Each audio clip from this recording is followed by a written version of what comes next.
ಮಂತ್ರಾಲಯ ಮಹಾತ್ಮೆ. ಮಂತ್ರಾಲಯ ಎಂದರೆ ಭಕ್ತಿ, ನಂಬಿಕೆ ಮತ್ತು ದೈವಿಕ ಅನುಗ್ರಹದ ಜೀವಂತ ಸಂಕೇತ.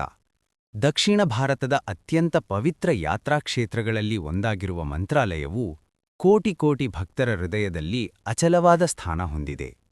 ಮಂತ್ರಾಲಯದ ಮಹಿಮೆ ಮುಖ್ಯವಾಗಿ ಮಹಾನ್ ಸಂತ್ ಶ್ರೀ ರಾಘವೇಂದ್ರ ಸ್ವಾಮಿರವರ ದಿವ್ಯ ಸಾನ್ನಿಧ್ಯದಿಂದ ಪ್ರಕಾಶಿಸುತ್ತದೆ.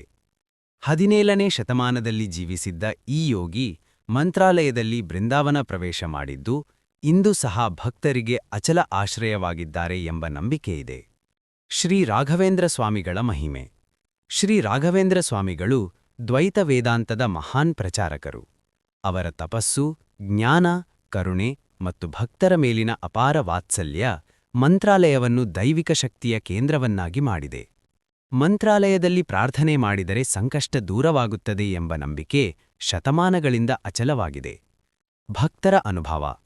ಮಂತ್ರಾಲಯಕ್ಕೆ ಬರುವ ಭಕ್ತರು ಆರೋಗ್ಯ ಸಮಸ್ಯೆಗಳಿಂದ ಮುಕ್ತಿ, ಮನೋಶಾಂತಿ ಮತ್ತು ಆತ್ಮಸ್ಥೈರ್ಯ, ಉದ್ಯೋಗ, ವಿದ್ಯೆ, ಕುಟುಂಬ ಸಮಸ್ಯೆಗಳಿಗೆ ಪರಿಹಾರ ಇವೆಲ್ಲಕ್ಕೂ ರಾಘವೇಂದ್ರ ಸ್ವಾಮಿಗಳ ಕೃಪೆಯಿಂದ ಪರಿಹಾರ ದೊರೆಯುತ್ತದೆ ಎಂದು ಅನುಭವಿಸುತ್ತಾರೆ. ಮಂತ್ರಾಲಯದ ದೈವಿಕ ವಾತಾವರಣ.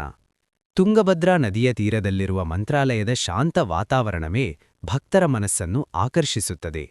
ಬೃಂದಾವನದ ಮುಂದೆ ಕುಳಿತು ಜಪ, ಧ್ಯಾನ ಮಾಡಿದರೆ ಆತ್ಮಕ್ಕೆ ಅಪಾರ ಶಾಂತಿ ದೊರೆಯುತ್ತದೆ.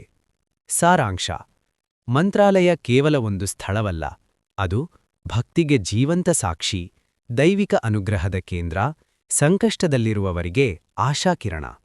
ಮಂತ್ರಾಲಯಕ್ಕೆ ಒಂದು ಭೇಟಿ, ಜೀವನಕ್ಕೆ ಹೊಸ ಶಕ್ತಿ. ನಮಸ್ಕಾರ.